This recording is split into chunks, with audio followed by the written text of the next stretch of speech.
नमस्कार, मैं ज्योति निषाद। चलिए बढ़ते हैं खबरों की ओर। चंडीगढ़ में हरियाणा बीजेपी विधायक दल की बैठक का आयोजन किया गया। बैठक की अध्यक्षता मुख्यमंत्री नायब सिंह सैनी ने की, जिसमें सरकार के अधिकतर मंत्री और विधायक शामिल हुए। 2 घंटे चली इस बैठक में प्रदेश अध्यक्ष मोहन लाल बड़ौली ने बताया कि इस बैठक में विकास कार्यों की समीक्षा, उन्हें तेजी करने और संगठन को मजबूत करने पर चर्चा हुई। पिछली बार हारी गई 72 सीटों पर 42 सीटों पर जीत के लिए रणनीति तैयार की गई है, जिसके लिए 42 विधायकों को जिम्मेदारी सौंपी गई। ये विधायक संबंधित जिलों में जाकर विकास कार्यों की निगरानी करेंगे, जनसंपर्क और संगठन विस्तार का कार्य करेंगे।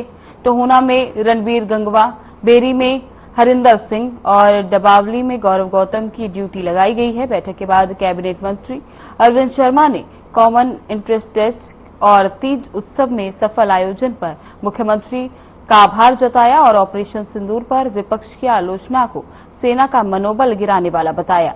मंत्री रणबीर गंगवा ने बताया कि विधायकों को अपने क्षेत्र के विकास कार्यों के एस्टीमेट जल्द तैयार कर भेजने के निर्देश दिए गए।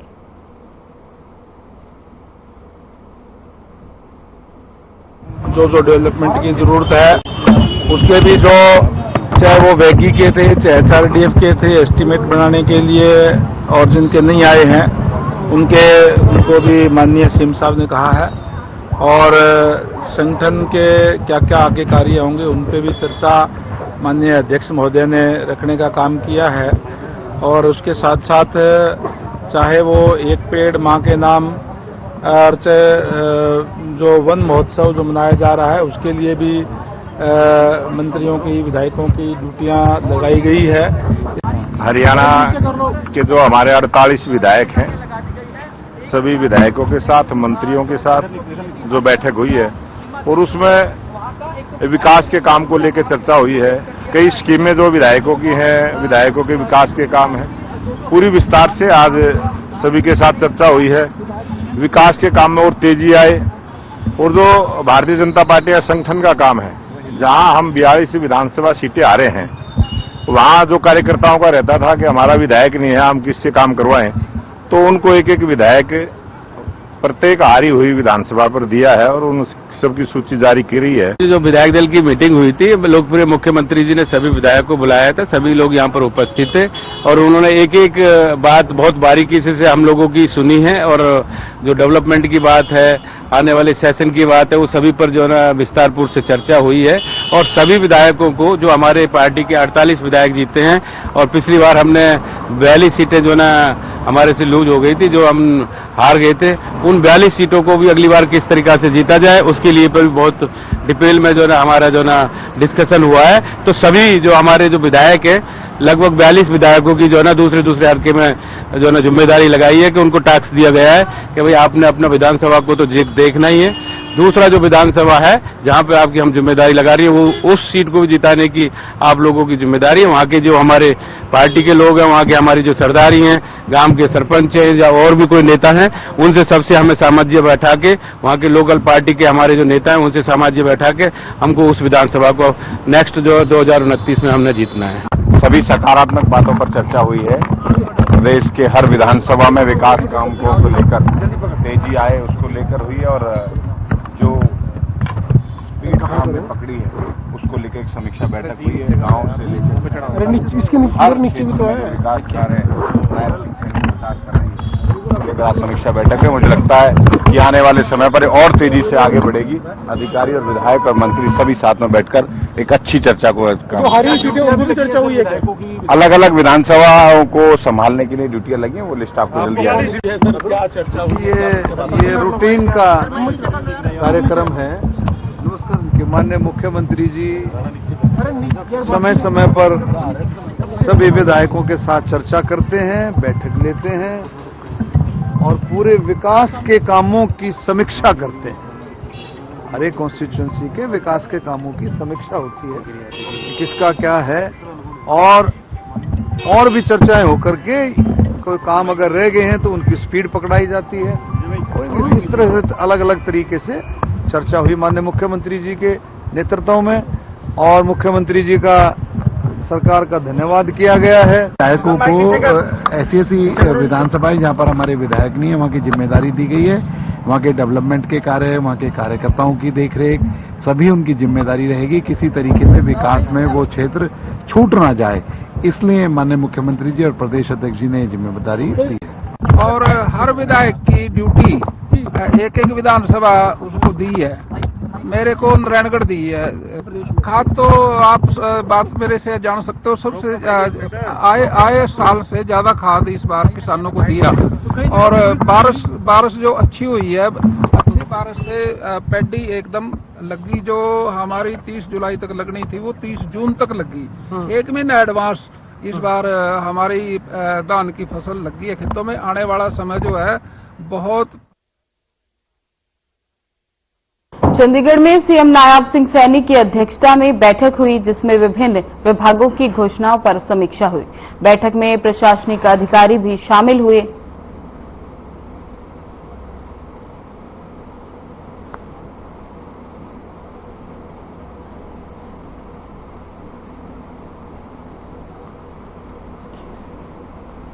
हरियाणा के कैबिनेट मंत्री अनिल विज ने लोकसभा में चल रहे ऑपरेशन सिंदूर पर चर्चा के दौरान विपक्ष की तरफ से उठाए जा रहे सवालों पर कहा कि हिंदुस्तान की सरकार हिंदुस्तान की अस्मिता पर प्रहार करने वालों को नहीं बख्शती।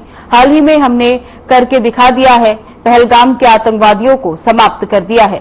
साथ ही विज ने कहा कि जो दुस्साहस उन्होंने किया, क्योंकि अभी तक ही हिंदुस्तान में पाकिस्तान प्रायोजित आतंकवाद चलता है, पाकिस्तान को सबक सिखाया गया है। ऑपरेशन सिंदूर पर 20-20 मैच चल रहे हैं, उसमें भारत की और भाजपा से सहयोग दल खेल रहे हैं। पाकिस्तान की तरफ से कांग्रेस और उनके सहयोगी दल खेल रहे हैं। नतीजा सभी को पता है, भारत जीतेगा और भारत ही जीतता है।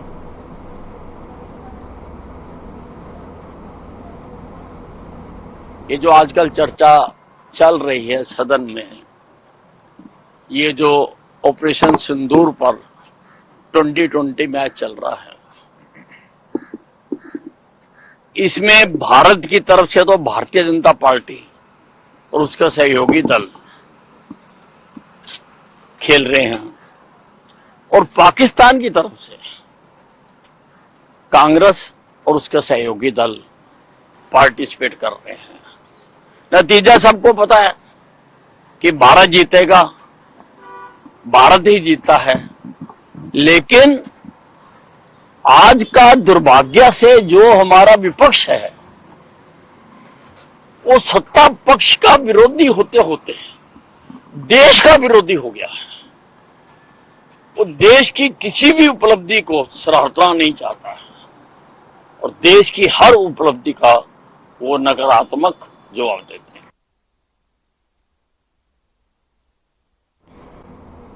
खबर नौहर से है, जहां लाडली बेटी अध्यापिका शालू मिश्रा के डॉक्टर कलाम यूथ लीडरशिप अवार्ड से सम्मानित किया गया। आपको बता दें कि जयपुर के राजस्थान इंटरनेशनल सेंटर में ख्वाब फाउंडेशन द्वारा 26 से 28 जुलाई तक कलाम साहब की पुण्यतिथि पर डॉक्टर कलाम यूथ लीडरशिप कॉन्फ्रेंस 7.0 का आयोजन किया गया, जिसमें शिक्षिका शालू मिश्रा को उनके उत्कृष्ट लेखन और नवाचारी शिक्षण कार्यों के लिए असम की प्रमुख शिक्षाविद एवं प्रमुख समाजसेवी डॉक्टर अर्चना भट्टाचार्य, अध्यक्ष मुन्ना कुमार, विश्व प्रसिद्ध कलाकार राम सिंह चौहान द्वारा डॉक्टर कलाम यूथ लीडरशिप अवार्ड से सम्मानित किया गया। इस समारोह में कई प्रतिष्ठित हस्तियों को आमंत्रित किया गया। इस अंतर्राष्ट्रीय मंच पर शालू की ये उपलब्धि न सिर्फ राजस्थान बल्कि पूरे देश के लिए गौरव की बात है।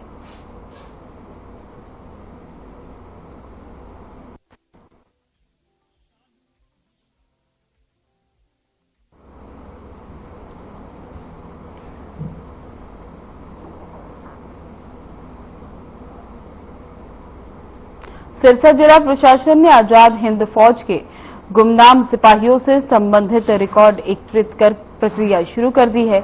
उपायुक्त शांतनु शर्मा ने जानकारी देते हुए बताया कि नेताजी सुभाष चंद्र बोस की सेना में शामिल रहे जिले के स्वतंत्रता सेनानियों से जुड़ा कोई भी दस्तावेज, पहचान पत्र या प्रमाण अगर किसी व्यक्ति या परिजन के पास मौजूद है तो वे उसे उपायुक्त कार्यालय में जमा करवाएं। एकत्रित दस्तावेजों को राज्य सरकार को भेजा जाएगा, जिसमें ऐसे गुमनाम वीरों को उचित सम्मान दिया जाएगा।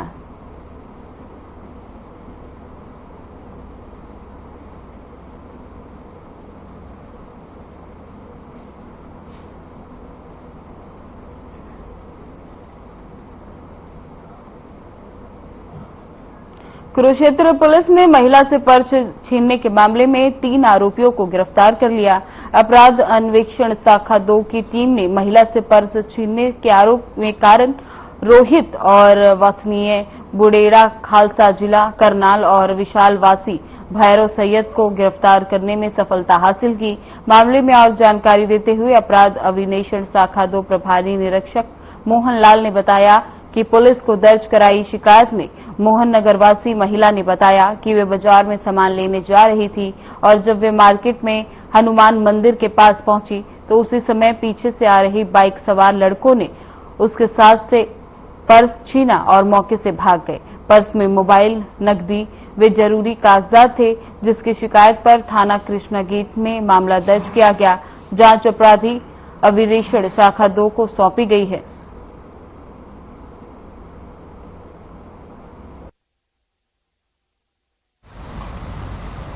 हमारे कुरुक्षेत्र में सिलसिलेवार 2-3 वारदातें स्नैचिंग की हुई, जो एक ही तरह की घटनाएं थी। एक बुलेट, जो घटना के बाद हम जब मौके पे गए तो सीसीटीवी कैमरे हमने देखे तो उसमें एक बुलेट चालक था लड़का, और 2 लड़के जो उसकी हेल्प के लिए आगे और पीछे खड़े थे। वो राह चलती लेडी से उन्होंने पर्स छीनने की कोशिश की और एक लेडी ने तो पर्स जब नहीं छोड़ा तो उसने छीनने की इसने कोशिश की, उसने पर्स छोड़ा नहीं तो वो लेडी पीछे की सीटते हुई चलेगी, काफी चोटें उसको आई हैं। इसी तरीके से इन्होंने जो दूसरी वारदात करी वो महेंद्रो देवी पत्नी सोमनाथ थी, वो भी अपने पर्स लेके बाजार की तरफ जा रही थी और उसका पर्स इन्होंने स्नैच कर लिया था। उसके पर्स में एक मोबाइल था, 3500 रुपए के करीब रुपए थे और उसका एक आधार कार्ड था। तो ये दोनों वारदातों के बाद हमने 3-4 टीमें गठित की और लगातार सीसीटीवी कैमरे हमने देखने शुरू किए, तो इन दोनों लड़कों को हमने आइडेंटिफाई कर लिया। कुरुक्षेत्र पुलिस ने नशीले पदार्थों की तस्करी पर शिकंजा कसते हुए नशीला पदार्थ रखने मामले में 4 आरोपियों को गिरफ्तार करा। वहीं आरोपी के कब्जे से करीब 30 लाख रुपए की कीमत के 5 क्विंटल 44 किलोग्राम डोडा चूरा पोस्ता बरामद किया गया है और इसमें सफलता हासिल की गई है। पुलिस अधीक्षक ने कहा कि कुरुक्षेत्र पुलिस द्वारा नशा तस्करों पर लगातार कार्रवाई की जा रही है। नशे से जुड़े हर आरोपी को काबू करके उनको सलाखे के पीछे भेजा जा रहा है। साथ ही उन्होंने कहा कि कुरुक्षेत्र पुलिस द्वारा युवाओं को नशे से दूरी रखने के लिए लगातार अभियान चलाया जा रहा है।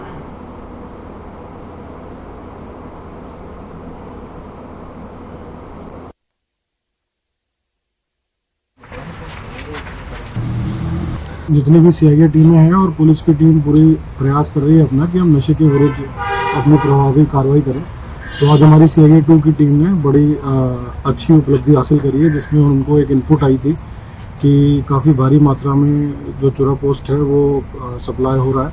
तो इस पर उन्होंने कार्रवाई करते हुए लगभग 5 क्विंटल 5.5 क्विंटल के आसपास ये चूरा पोस्ट बरामद करा है 152 डी से, और उसमें 4 एक्यूज को अरेस्ट करा और उसमें 3 गाड़ियां भी रिकवर करी हैं जिसमें ये चूरा पोस्ट जा रहा था। इसमें से एक गाड़ी जो थी वो उन 2 गाड़ियों को एस्कॉर्ट कर रही थी।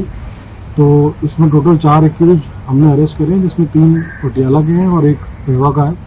कुछ एक्यूज अभी इसमें और वांछित हैं, जिसमें पुलिस प्रयास कर रही है और जल्द इनको पकड़ेगी। बस एक बार थोड़ा सा गाड़ी की तरफ ले इधर आपकी आएगी, उधर से इधर।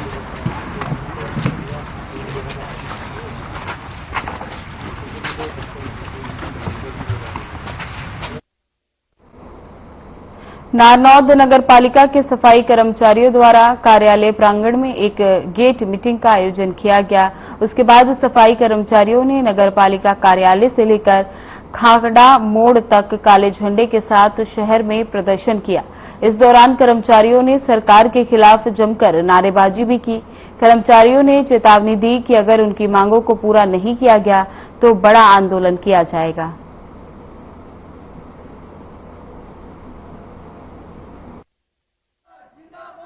सर्व कर्मचारी हरियाणा संघ की ओर से जो कॉल आई थी, उस कॉल के अंदर पूरे ऑल हरियाणा के अंदर आज की तारीख में हमारे धरना प्रदर्शन है। जो सरकार के खिलाफ हमारी मांगे हैं, उन मांगों पर सरकार बिल्कुल भी अमल नहीं कर रही, तो हमारा सरकार से के खिलाफ ये धरना प्रदर्शन किया जा रहा है। देखिए, नगर पालिका संघ हरियाणा के आह्वान पर जो 29 तारीख को हमें जो निकाय मंत्री विपुल गोयल का घेराव किया था, उसके अंदर जो वार्ता हुई थी, जो मानी थी उसने, वे 1 हफ्ते के अंदर हम आपका मांगों का समाधान कर देंगे। लेकिन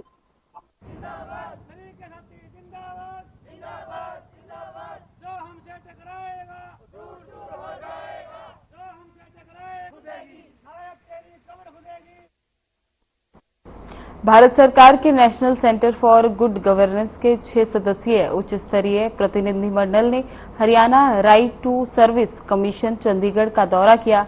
इस दौरे का उद्देश्य राइट टू सर्विस अधिनियम के प्रभावी कार्यान्वयन में राज्यों द्वारा अपनाई गई सर्वोत्तम प्रक्रियाओं के आदान प्रदान के साथ साथ हरियाणा राज्य में सेवाओं की समयबद्ध डिलीवरी की दिशा में किए जा रहे नवाचारों को समझाना रहा। इस दौरान मुख्य आयुक्त टीसी गुप्ता ने प्रतिनिधिमंडल को आयोग की कार्यप्रणाली, कानूनी ढांचे, शिकायत निवारण तंत्र और डिजिटल प्लेटफॉर्म जैसे online tracking system, RTS dashboard तथा सेवा प्रदाय में विफल रहने पर दंडात्मक कार्रवाई की व्यवस्था की और उसकी जानकारी दी।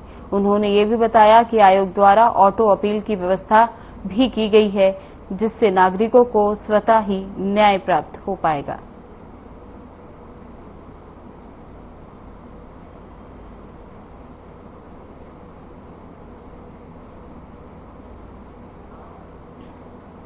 गुरुग्राम के वजीरपुर गांव में देर रात बदमाशों और पुलिस के बीच मुठभेड़ हुई, जिसमें एक वंचित अपराधी श्रवण के पैर में गोली लगने से वे घायल हो गया। पुलिस ने उसे इलाज के लिए सेक्टर 10 सिविल अस्पताल में भर्ती कराया। श्रवण पर हत्या, डकैती और लूट जैसे 2 दर्जन से अधिक संगीन मामले दर्ज हैं।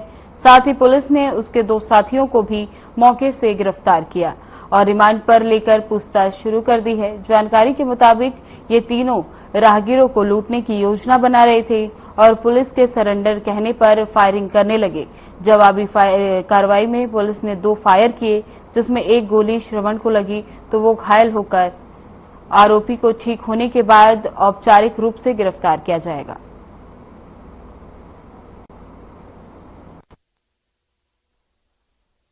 रूटीन पेट्रोलिंग में काम कर रही थी। उसी दौरान एक सीक्रेट इन्फॉर्मर ने एक इन्फॉर्मेशन दी कि राजस्थान का रहने वाला एक एक्यूज है, जिसका नाम श्रवण है और जिसके ऊपर करीब कुल मिलाकर के 2 दर्जन से अधिक केसेस रजिस्टर्ड है, और जो अपने 2 अन्य साथियों के साथ मिलकर के, कि जिनका नाम प्रिंस और मंगत सिंह है, तो ये दोनों भी राजस्थान के रहने वाले हैं। तो ये सभी तीनों लोग किसी आने जाने वाले नागरिक को लूटने की एक साजिश बना रहे हैं। पुलिस के द्वारा इन तीनों लोगों को वार्निंग दी गई, तो इनमें से एक व्यक्ति के द्वारा पुलिस टीम की तरफ सीधा फायर किया गया। पुलिस टीम के द्वारा इनको सरेंडर करने के लिए वार्निंग दी गई और एक हवाई फायर किया गया, परंतु इनके द्वारा दोबारा से पुलिस टीम की तरफ 2 फायर किए गए। कुल मिलाकर के 3 राउंड एक्यूज की तरफ से पुलिस की पार्टी के ऊपर फायर किए गए हैं और 2 राउंड पुलिस पार्टी की तरफ से एक्यूज की तरफ फायर किए गए हैं, जिसमें से एक वार्निंग शॉट था और दूसरा जो फायर किया गया है तो वो एक एक्यूज श्रवण के पैर में लगा है, जिसके ऊपर कि उसको स्पॉट से तुरंत हॉस्पिटल में एडमिट कराया गया है। अन्य जो 2 एक्यूज स्पॉट पर थे उनको पुलिस के द्वारा अरेस्ट कर लिया गया है।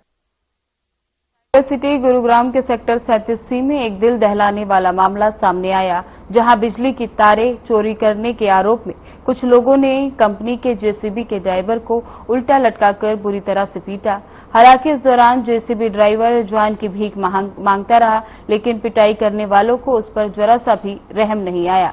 जानकारी के मुताबिक मामला जून महीने का बताया जा रहा है, तो वहीं 28 जुलाई को पिटाई का ये वीडियो सोशल मीडिया पर वायरल हो गया, जिस पर गुरुग्राम पुलिस ने संज्ञान लेते हुए मामला दर्ज कर जांच शुरू कर दी है और मामला दर्ज करने के कुछ ही घंटों बाद मारपीट करने के जुर्म में 4 युवक को गिरफ्तार भी कर लिया गया।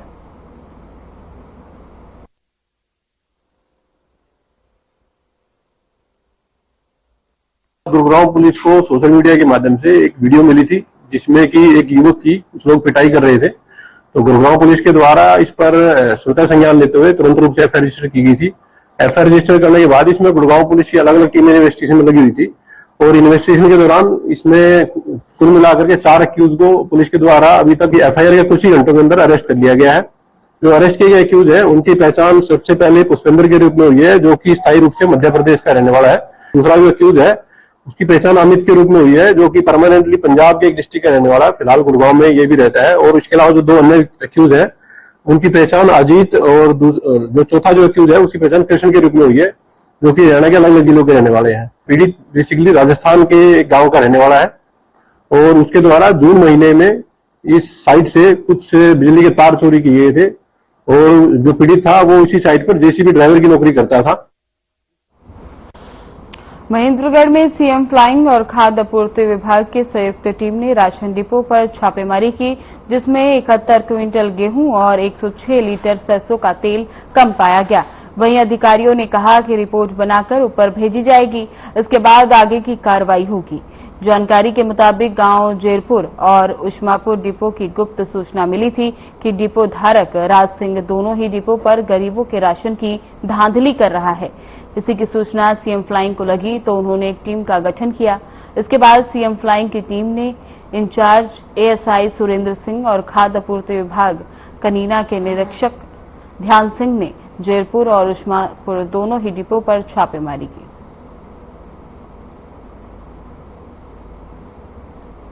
आज हमने राज सिंह गांव उष्मापुर का डिपो पे रेड की सीएम फ्लाइंग के साथ, इसके साथ एक गांव और अटक है जयपुर। दोनों गांवों में हमने स्टॉक का मिलान किया, पीओएस मशीन के अनुसार ऑनलाइन और पीवी मौके पर कितना पाएगा। तो इसमें जांच के दौरान लगभग 71 क्विंटल के आसपास तो गेहूं कम मिला है और 106 लीटर के आसपास सरसों का तेल कम पाया गया है। कौन से डिपो से? दोनों जो जयपुर है वो भी इसी का अटैच है राज सिंह उष्मापुर के साथ, उसने डिजाइन किया हुआ डिपो ने। अच्छा। तो वो भी इसी का अटैच किया हुआ विभाग के साथ। तो सर क्या कार्रवाई आगामी की जाएगी? भी रिपोर्ट बना रहे हैं और कुछ अधिकारी को इसके बारे में अवगत करा रहे हैं, वो भी आगामी पर अमल में ला दी जाएगी। तो सर कुछ लोग भी यहाँ राशन लेने के लिए आए हुए हैं, तो क्या उनको कम राशन दिया? नगर राज्यसभा कार्यान्वयन समिति नराकास बैंक बीमा कंपनी फरीदाबाद की 20वीं छमाही बैठक पुरस्कार वितरण समारोह का आयोजन किया गया। होटल रोनाल्ड इनमें किनारा बैंक और के संयोजन में ये किया गया। इस अवसर पर गृह मंत्रालय, राजभाषा विभाग, भारत सरकार के संयुक्त निदेशक कुमार पाल शर्मा मुख्य अतिथि के रूप में उपस्थित रहे। इस अवसर पर नराकास के अध्यक्ष कमल कुमार ने सदस्य कार्यालयों से प्राप्त रिपोर्टों की संक्षिप्त समीक्षा की। बैंकों द्वारा हिंदी प्रतियोगिताओं के आयोजन आगामी महीने में किए जाएंगे, साथ ही केंद्रीय विद्यालयों में भी प्रतियोगिता करवाई जाएंगी।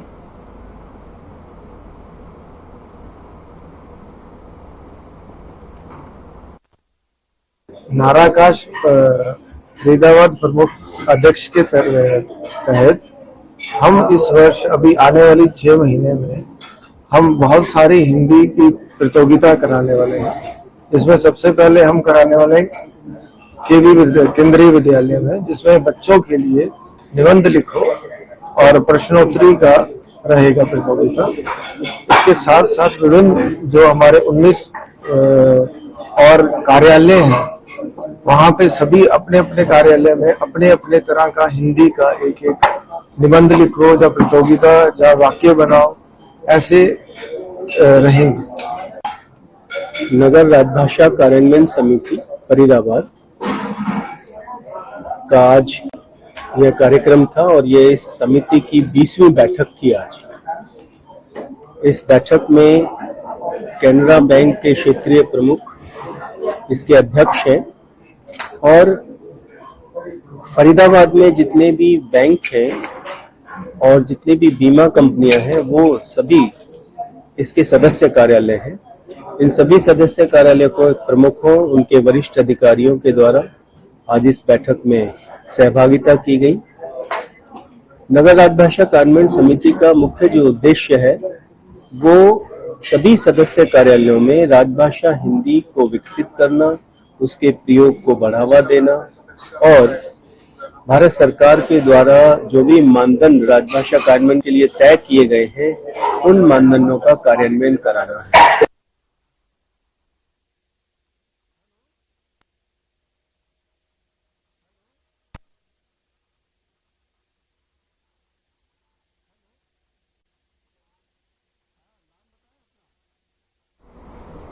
बुलेटिन में मेरे साथ बस इतना ही, पर अब वक्त हो चला है डॉक्टर राकेश गुप्ता के साथ हमारे खास कार्यक्रम प्लस माइनस का। नमस्कार दोस्तों, एकता